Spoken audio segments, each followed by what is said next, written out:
اعوذ باللہ من الشیطان الرجیم بسم اللہ الرحمن الرحیم الحمد للہ رب العالمین صدق اللہ العظیم اللہم صلی علی سیدنا و مولانا محمد وعلی آل سیدنا و مولانا محمد وبارک وسلم۔ تمام تعریفیں اس خدائے بزرگ و برتر کے لیے کہ جس کے قبضہ قدرت میں ہم سب کی جان ہے۔ بے انتہا درود پیارے محبوب حضور سید عالم فخر کونین خاتم النبیین رؤوف الرحیم صلی اللہ علیہ وآلہ وسلم پر، جو کہ تمام جہانوں کی جان ہے۔ تصوف قادری کے تمام ویورز کو میری طرف سے السلام علیکم ورحمۃ اللہ وبرکاتہ۔ سامعین محترم، آج کا ہمارا موضوع سخن دیدار مصطفیٰ صلی اللہ علیہ وآلہ وسلم کیسے کریں۔ ظاہری زندگی میں انسان کے دیدار مصطفیٰ صلی اللہ علیہ وآلہ وسلم کیوں ضروری ہے؟ سامعین محترم، ایک شاعر نے کیا خوب کہا ہے کہ محبت مصطفیٰ سے پہلے میں کچھ نہیں تھا، میں کچھ نہیں تھا، کرم کی اس انتہا سے پہلے میں کچھ نہیں تھا، میں کچھ نہیں تھا۔ محبت مصطفیٰ سے پہلے میں کچھ نہیں تھا، میں کچھ نہیں تھا، کرم کی اس انتہا سے پہلے میں کچھ نہیں تھا، میں کچھ نہیں تھا۔ سامعین محترم، ایک بار سوچیں، اگر آج رات خواب میں آقا کریم صلی اللہ علیہ وآلہ وسلم آپ کے پاس آ جائیں، یعنی آپ کے خواب میں آ جائیں، ویسے تو آپ ہر جگہ پر حاضر و موجود ہیں، کوئی ایسی جگہ نہیں جہاں پر رسول محترم شفیع معظم آقائے دو جہاں نور مجسم احمد مجتبیٰ جناب حضرت محمد مصطفیٰ صلی اللہ علیہ وآلہ وسلم موجود نہیں ہے۔ یہاں پر خواب کی بات ہو رہی ہے کہ اگر آج رات خواب میں آقا کریم صلی اللہ علیہ وآلہ وسلم آپ کے پاس آ جائیں، آپ کا ہاتھ اپنے مبارک ہاتھ میں لے لیں اور مسکرا کر فرمائیں، میرے امتی، کیا دنیا کی ہر دولت اس ایک لمحے کا بدلہ بن سکتی ہے؟ سامعین محترم، تو پھر کیا کیفیت ہوگی، پھر کیا حالت ہوگی اس انسان کی جس انسان سے یہ خواب کے اندر رسول اللہ صلی اللہ علیہ وآلہ وسلم سوال کریں گے۔ سامعین محترم، آج ہم بات کریں گے دیدار مصطفیٰ صلی اللہ علیہ وآلہ وسلم کیسے نصیب ہوتا ہے اور ظاہری زندگی میں اس کی کیا ضرورت ہے۔ سامعین محترم، سب سے پہلے ظاہری دنیا یعنی ظاہری دیدار کی بات کرتے ہیں کہ ظاہری دیدار انسان کر سکتا ہے، نہیں کر سکتا، ممکن ہے، نہیں ممکن، اور اگر کر سکتا ہے تو پھر کھلی آنکھ سے کیسے دیدار ہوتا ہے۔ سامعین محترم، دنیا میں جاگتے ہوئے یا خواب میں زیارت، سب سے پہلے باطنی دیدار کی طرف آتے ہیں۔ باطنی دیدار کیا ہوتا ہے؟ یعنی دل کی آنکھ سے محبت اور تعلق، یہ سب سے مضبوط رشتہ ہے میری سرکار کے ساتھ آپ کا۔ اگر باطنی آنکھ آپ کی کھل گئی تو پھر لمحہ بلمحہ، یعنی کوئی لمحہ ایسا نہیں جو آپ کا دیدار میں نہیں گزر رہا۔ اور اسی مقام پر حضرت شاہ شمس تبریز رحمت اللہ تعالی علیہ نے فرمایا بھی ہے کہ اگر تو اللہ تبارک و تعالیٰ کے نور کی تجلیات کو دیکھنا چاہتا ہے تو پھر کیا کر، کسی عاشق کامل صادق فقیر کامل کے چہرے پر نظر جما۔ سامعین محترم، حقیقت میں تصور مرشد کے ذریعے، تصور مرشد یعنی فنا فی الشیخ پہلی سیڑھی ہے دیدار مصطفیٰ صلی اللہ علیہ وآلہ وسلم تک پہنچنے کا، وہ بھی ظاہرہ زندگی میں۔ ہم کیسے پہنچ سکتے ہیں؟ جب ہم تصور کرتے ہیں، تصور مرشد کرتے ہیں اور تصور مرشد میں غرق ہوتے ہیں، کیونکہ جو ہمارا مرشد ہے اگر کامل ہے، فقر ہے، تو پھر یاد رکھیں کہ مرشد کامل اکمل فنا فی الرسل بھی ہے اور فنا فی اللہ بھی ہے۔ اب یہاں پر کامل فقیر کی تعریف کے بارے میں فرمایا گیا، وَبِالْمُؤْمِنِينَ رَؤُوفٌ الرَّحِيمٌ کا لفظ جو سورہ توبہ میں استعمال ہوا ہے وہ کامل فقیر کی شان کے متعلق ہی ہوا ہے کہ رسول محترم صلی اللہ علیہ وآلہ وسلم جو کامل فقیر ہے، مومن ہے، اس پر بڑے شفیق و مہربان ہیں، کیونکہ جب کامل فقر جو ہے وہ رسول اللہ صلی اللہ علیہ وآلہ وسلم کی ذات میں فنا ہوتا ہے، تو رسول محترم صلی اللہ علیہ وآلہ وسلم کا عین نور کامل فقیر کے دل میں موجود ہوتا ہے۔ جب سچا طالب تصور مرشد کرتا ہے اور مرشد کریم کی نگاہوں میں نگاہیں ڈال کر مرشد کریم کے باطن میں اترتا ہے تو مرشد کریم کے باطن میں وہ کوہ طور کے جلوے کی طرح رسول اللہ صلی اللہ علیہ وآلہ وسلم کا دیدار کر لیتا ہے۔ سب سے پہلے ہمیں یہاں پر بھی وہی نقطہ آپ کے ساتھ ڈسکس کر رہا ہوں جو ہمیشہ کرتا ہوں کہ آپ کو سب سے پہلے کامل اکمل مرشد استاد محترم کی ضرورت ہے۔ عارفانہ و حقیقی بیعت کے بعد تصور مرشد کی ضرورت ہے اگر آپ دیدار مصطفیٰ کرنا چاہتے ہیں تو۔ سامعین محترم، قرآن کریم میں اللہ تبارک و تعالیٰ کا فرمان ہے کہ جو ہماری راہ میں کوشش کرتے ہیں، سورۃ العنکبوت ہے، آیت 69 ہے کہ جو ہماری راہ میں کوشش کرتے ہیں ہم انہیں اپنے راستے دکھا دیتے ہیں۔ سامعین محترم، انسان جس چیز کے لیے کوشش کرتا ہے اللہ رب العزت اسے اس چیز میں کامیابی عطا فرما دیتا ہے۔ یہ تو ایک ظاہرہ زندگی کی مثال بھی آپ لے لیں، آپ ظاہرہ زندگی میں کسی مقصد کے لیے اگر تگ و دو کرتے ہیں تو اللہ تبارک و تعالیٰ تو اس میں بھی آپ کو کامیابی عطا فرما دیتا ہے آپ کی لگن کو دیکھتے ہوئے۔ سامعین محترم، اگر یہی لگن آپ کی اللہ تبارک و تعالیٰ کی رضا کے لیے گزر جائے اور اس خواہش میں گزرے اور اس تگ و دو میں گزرے کہ آپ دیدار مصطفیٰ صلی اللہ علیہ وآلہ وسلم کر سکیں تو پھر وہ رب کریم آپ کو اس پیارے مشن میں کیسے کامیابی نہیں دے گا۔ سامعین محترم، ہمارا حقیقت میں ان چیزوں کی طرف دھیان ہی نہیں ہوتا، ہم دنیا داری کی طرف بھاگ رہے ہیں۔ اگر حقیقت مجھ سے پوچھتے ہیں تو یقین کریں کہ یہ نگاہ جو آپ کی ہے یہ نگاہ بھی دیدار مصطفیٰ صلی اللہ علیہ وآلہ وسلم کے نور کے لیے بنی ہے کہ سرکار کے نور کی زیارت کر سکے۔ حقیقتاً یہ زبان جو بنی ہے وہ صرف بصرف اس لیے بنی ہے کہ ہم سرکار دو عالم صلی اللہ علیہ وآلہ وسلم کی ذات باقدس پر درود و سلام کا نذرانہ پیش کر سکیں۔ ہم نے اپنے اس وجود کو اپنی ملکیت سمجھ لیا ہے اور ہم نفسانی خواہشات کے پیچھے چل پڑے ہیں۔ اب ایک طرف تو نفسانی خواہشات کے بت ہوں اور دوسری طرف ہم اگر دعویٰ کریں محبت رسول صلی اللہ علیہ وآلہ وسلم کا تو سامعین محترم یہ بہت بڑی زیادتی ہوگی اپنی ذات کے ساتھ بھی، اور اللہ تبارک و تعالیٰ ان کو تو ہم دھوکہ دے ہی نہیں سکتے۔ حقیقتاً ہم دھوکہ خود کو ہی دے رہے ہیں ایسی نفس پرستی میں مبتلا ہو کر۔ سامعین محترم، دیدار حقیقت میں انعام ہے، حق نہیں۔ یہ نہ سمجھے کہ یہ ہمارا حق ہے، ہمیں بیٹھے بٹھائے مل جائے گا یا ہم چھین لیں گے۔ یہ انعام ہے اور انعام کسی کوشش کاوش مجاہدہ کے بعد دیا جاتا ہے۔ آپ اگر کوشش نہیں کرتے، آپ کاوش نہیں کرتے، آپ مجاہدہ نہیں کرتے، آپ جہد نہیں کرتے تو بتائیں مجھے آپ کو انعام کس چیز کا ملنا ہے؟ پھر کس چیز کا انعام اللہ رب العزت کی طرف سے آپ کو ملے؟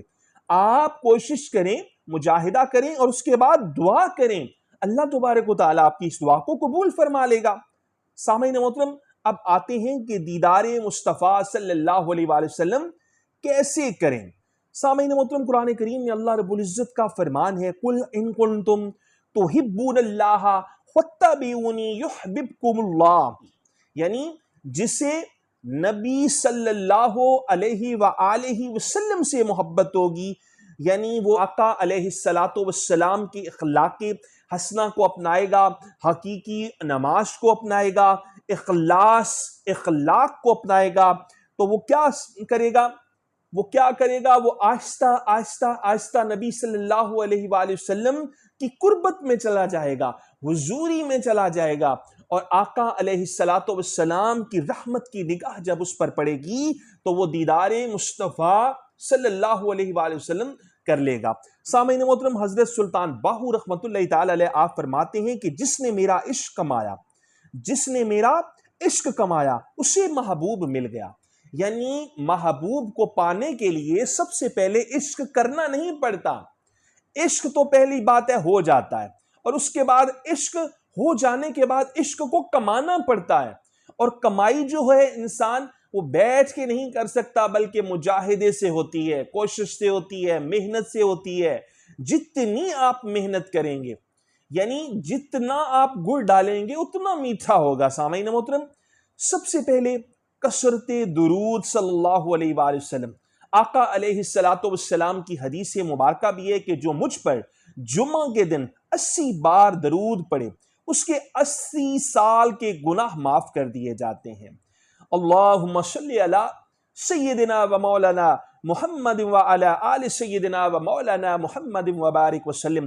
سامعین محترم، آپ کو حقیقی درود پاک کے بارے میں پہلے بھی بتا چکا ہوں کہ حقیقی درود پاک حقیقت میں نبی رحمت صلی اللہ علیہ وآلہ وسلم کے دیدار میں غرق ہو کر صرف مصطفیٰ صلی اللہ علیہ وآلہ وسلم کے چہرے کو یاد رکھنا، یہ حقیقی درود ہے، اور ہر سانس کے ساتھ نبی رحمت صلی اللہ علیہ وآلہ وسلم کے نام کا ورد ہونا، یہ بھی حقیقت میں درود ہے۔ اسی مقام پر فرمایا گیا جدو پڑا درود میں سامانات سرکار دی خوشبو آندی ہے۔ سامعین محترم، ایک شخص نے 40 دن درود تاج پڑھا، 41ویں رات کو نبی رحمت صلی اللہ علیہ وآلہ وسلم کا خاص کرم اس پر ہو گیا۔ سامعین محترم، درود تاج میں حقیقت بتاؤں تو ویسے ہی بڑی لذت ہے، لیکن درود تاج آپ کو اس وقت فائدہ دے سکتا ہے جب آپ ظاہر باطن سے پاکیزہ ہو جاتے ہیں، جب آپ عارفانہ حقیقی بیعت کر لیتے ہیں، اسم اعظم کا وضو کر لیتے ہیں، اور نفی اس بات کا سبق آپ کی سانسوں میں رواں دواں ہوتا ہے۔ پھر جب آپ زبانی کلامی زبان سے بھی درود تاج کو پڑھتے ہیں تو ان کملی کالی کملی والے کا خاص کرم آپ کی ذات پر ہونا شروع ہو جاتا ہے۔ سامعین محترم، اس کے بعد ہے دل کو پاک کرنا، دل کو پاکیزہ کرنا اور گناہوں کو ہمیشہ کے لیے چھوڑ دینا۔ سامعین محترم، آئینہ گندا ہو، یعنی دل کا آئینہ گندا ہو تو چہرہ نظر نہیں آتا۔ سامعین محترم، یہ قلب ہمارا آئینہ ہے، ہم اس قلب کے ذریعے دیدار مصطفیٰ صلی اللہ علیہ وآلہ وسلم کر سکتے ہیں۔ اگر دل گناہوں سے کالا ہو تو کبھی بھی انسان کو دیدار نصیب نہیں ہوتا۔ سب سے پہلے ہمیں کیا کرنا ہوگا؟ اپنے دل کی تختی کو صاف کرنا ہوگا۔ وہ دل کی تختی کیسے صاف ہوگی؟ نفی اسبات کے ذکر کے سوا دل کی تختی آپ کی صاف نہیں ہو سکتی۔ آپ جتنا نفی اسبات کا ذکر کرتے ہیں اور تصور مرشد کو اپنی نگاہوں میں بسا لیتے ہیں، اتنا ہی دل کی تختی آپ کی صاف ہوتی چلی جاتی ہے، اور بالآخر آپ دیدار مصطفیٰ صلی اللہ علیہ وآلہ وسلم کرنے میں کامیاب ہو جاتے ہیں۔ سامعین محترم، جب آپ یہ کام کرتے ہیں تو ایٹومیٹکلی غیبت آپ سے چھوٹ جاتی ہے، جھوٹ چھوٹ جاتا ہے آپ سے، حرام رزق آپ چھوڑ دیتے ہیں۔ سامعین محترم، جب یہ ساری چیزیں چھوٹ جاتی ہیں، انسان سے ترک ہو جاتی ہیں، تو پھر آپ نبی رحمت صلی اللہ علیہ وآلہ وسلم کے کرم سے ان کے دیدار کے اہل ہو جاتے ہیں۔ سامعین محترم، حدیث مصطفیٰ صلی اللہ علیہ وآلہ وسلم ہے کہ اپنے دلوں کو پاک کرو تاکہ اللہ کا کلام سمجھ سکو۔ سامعین محترم، اللہ تبارک و تعالیٰ کا کلام بھی اس وقت انسان کو سمجھ نہیں آتا جب تک آپ اپنے دل کو پاکیزہ نہیں کرتے۔ سامعین محترم، چوتھے نمبر پر جس طریقے سے ہم دیدار مصطفیٰ صلی اللہ علیہ وآلہ وسلم کر سکتے ہیں، آداب مسجد نبوی صلی اللہ علیہ وآلہ وسلم اور روضہ اطہر یعنی روضہ رسول صلی اللہ علیہ وآلہ وسلم کا تصور، تصدف اور روضہ رسول صلی اللہ علیہ وآلہ وسلم کو اپنے دل میں بسانا، یہ ہے ظاہری۔ اور حقیقی آپ کو طریقہ کار پہلے بھی بتا چکا ہوں، وہ کیا ہے؟ اپنے مرشد کے چہرے کا تصور۔ اگر آپ کی عارفانہ و حقیقی بیعت ہو چکی ہے تو پھر مرشد کے چہرے کا تصور کریں۔ جتنا آپ مرشد کریم کے چہرے کا تصور کریں گے، آہستہ آہستہ آہستہ دل کی سیاہی ختم ہوگی، دل کا نور اجاگر ہوگا، اور آپ دیدار مصطفیٰ صلی اللہ علیہ وآلہ وسلم کر سکیں گے۔ آپ تصور کے ساتھ کیا کریں؟ السلام علیکہ ایہا النبی ورحمۃ اللہ وبرکاتہ کا ورد بھی کریں۔ سامعین محترم، حضرت سلطان باہو رحمۃ اللہ تعالی علیہ نے 12 سال تک یہی عمل کیا، صبح و شام، یعنی 24 گھنٹے آپ اپنی سانسوں میں وہ ذکر کرتے تھے جو مرشد کریم نے آپ کو عطا کیا، اور صبح و شام آپ کچھ وقت 4، 5، 10 منٹ کے لیے آپ آنکھیں بند کر کے اور مرشد کریم کا تصور کر کے، اس میں ذات حق کا تصور کر کے کیا کہتے تھے؟ السلام علیکہ ایھا النبی ورحمۃ اللہ وبرکاتہ۔ سامعین محترم، 5ویں نمبر پہ یہ بات آپ سے پہلے بھی کر چکا ہوں کہ کسی کامل مرشد سے نسبت ضروری ہے، یعنی اولیاء اللہ کے پاس وہ چابی ہوتی ہے۔ وہ چابی کون سی ہے؟ وہ پہلے ہی آپ کو بتا چکا ہوں، حقیقی بیعت کی چابی ہے۔ حقیقی بیعت جب انسان کر لیتا ہے تو آپ کے دل کا قفل کھل جاتا ہے، آپ کے دل کی گنجلیں کھل جاتی ہیں۔ جب دل کی گنجلیں کھل جاتی ہیں اور سبق نفی اس بات آپ کے سینے میں رواں دواں ہوتا ہے، تو پھر آپ بآسانی دیدار مصطفیٰ صلی اللہ علیہ وآلہ وسلم کر سکتے ہیں، کیونکہ آپ کے پیچھے پھر استاد محترم کا سایہ ہوتا ہے، یعنی مرشد کامل کی نگاہ ہو جاتی ہے۔ وہ دعا بھی کرتے ہیں، نگاہ بھی کرتے ہیں، تو آپ کے دل کی جو تاکی ہے، جو دل کی کھڑکی ہے، وہ کھل جاتی ہے۔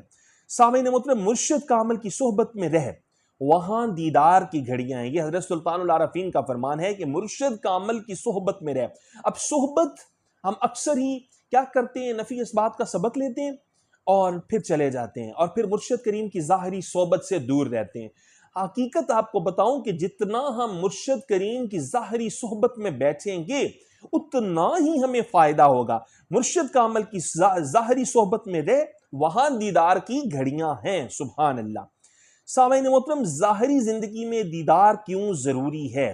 اب اس بات کی طرف آتے ہیں کہ ظاہری زندگی میں مصطفیٰ کریم صلی اللہ علیہ وآلہ وسلم کا دیدار کیوں ضروری ہے؟ سب سے پہلے تو ایمان کی مضبوطی کے لیے ضروری ہے کہ جس نے ایک بار بھی دیدار کر لیا، یعنی ایک بار بھی چہرہ مصطفیٰ صلی اللہ علیہ وآلہ وسلم کو پہچان لیا، دیکھ لیا، اس کا ایمان کبھی ڈگمگا نہیں سکتا، شیطان وسوسہ اسے نہیں ڈال سکتا۔ سامعین محترم، اس کی مثال سامنے آپ کے صحابہ جو تھے، آپ نے ایمان کی حالت میں براہ راست چہرہ مصطفیٰ صلی اللہ علیہ وآلہ وسلم کو دیکھا، اسی لیے ان کے ایمان اتنے مضبوط تھے۔ آج بھی حال وہی ہے، آج بھی میری سرکار کا ہی زمانہ ہے، میری سرکار کا ہی نظام ہے، میرے حضور حاضر و موجود ہیں، صرف ہمارے دل کی آنکھ بند ہے، اس لیے ہم چہرہ مصطفیٰ کو پہچان نہیں پا رہے ہیں۔ جب ہمارے دل کی آنکھ کھلتی ہے، ہم ہر وقت چہرہ مصطفیٰ صلی اللہ علیہ وآلہ وسلم کا مشاہدہ کرتے ہیں، ہم اس چہرہ میں غرق رہتے ہیں، تو شیطان ہمارے قریب بھی نہیں آ سکتا۔ سامعین محترم، پھر کیا ہوتا ہے؟ دیدار مصطفیٰ سے گناہوں سے نفرت ہو جاتی ہے۔ جب محبوب سامنے آ جائے تو انسان شرما جاتا ہے، پھر گناہ کی ہمت ہی باقی نہیں رہ جاتی۔ یعنی میں نے نبی صلی اللہ علیہ وآلہ وسلم کو دیکھا اور اب میں ہر جگہ پر ان کو حاضر و موجود دیکھ رہا ہوں، اب میں یہ کام نہیں کر سکتا، یہ کام میں کیسے کروں؟ سامعین محترم، تیسری نمبر ہے مشکلات میں مدد ملتی ہے، یعنی حدیث مصطفیٰ صلی اللہ علیہ وآلہ وسلم میں میری زندگی تمہارے لیے بہتر ہے اور پردہ کرنا یعنی وفات بھی تمہارے لیے بہتر ہے۔ سامعین محترم، اولیاء کرام یہاں پر فرماتے ہیں کہ دیدار کے بعد بندے کے سارے کام آسان ہو جاتے ہیں، رزق بھی میں برکتیں آتی ہیں، عزتیں ملتی ہیں، اور سکون تو بے پناہ ملتا ہے۔ اور اگر حقیقت پوچھیں تو سکون سے بڑی انسان کے لیے دولت کوئی نہیں ہے۔ سامعین محترم، چوتھی کیا ہے؟ موت کے وقت بشارت۔ جسے دنیا میں زیارت نصیب ہوئی، مرتے وقت نبی صلی اللہ علیہ وآلہ وسلم اس کے سامنے حاضر و موجود ہوتے ہیں، اس کی موت آسان ہو جاتی ہے۔ وَبَشِّرِ الْمُؤْمِنِينَ کی عملی تفسیر بن جاتا ہے وہ انسان۔ اللہ تبارک و تعالی ہمارے معاملات آسان کرے، اور خاص طور پر اس راستے میں کہ ہم دیدار مصطفیٰ صلی اللہ علیہ وآلہ وسلم کے مشتاق ہوں۔ سامعین محترم، آخر میں اللہ رب العزت سے دعا گو ہوں کہ ہمیں اپنے حبیب صلی اللہ علیہ وآلہ وسلم کا ظاہری اور باطنی دیدار نصیب فرمائے، ہمیں ان کے اخلاق عطا فرمائے، قبر میں اور حشر میں ان کا ساتھ نصیب ہو۔ وآخر دعوانا ان الحمد للہ رب العالمین۔ آخر میں اس پلیٹ فارم کے توسط سے، اس وسیلے سے آپ کو دعوت حق دیتا ہوں کہ اگر آپ بھی دیدار مصطفیٰ صلی اللہ علیہ وآلہ وسلم کا شوق رکھتے ہیں تو پھر حقیقی و عارفانہ بیعت کی طرف رجوع کیجیے۔ یہی واحد راستہ ہے آقا علیہ السلام کی حضوری کو پانے کا۔ اللہ تبارک و تعالی نبی رحمت صلی اللہ علیہ وآلہ وسلم کی خاص نگاہ ہمیں عطا فرمائے، کیونکہ قوت عشق سے ہر پست کو بالا کر دے، دہر میں اسم محمد سے اجالا کر دے۔ اگلی آنے والی ویڈیو تک کے لیے اپنے اس خادم کو، اپنے اس نوکر کو اجازت دیجیے۔ اللہ نگہبان، فی امان اللہ۔ ویڈیو کو لائک کریں، حق کی آواز بنیں، جتنا ہو سکے ویڈیو کو شیئر کر دیں۔ وصلی اللہ تعالی علی حبیبہ خیر خلقہ نور عرشہ وزینت فرشہ سیدنا محمد وعلی آلہ واصحابہ اجمعین برحمتک یا ارحم الراحمین۔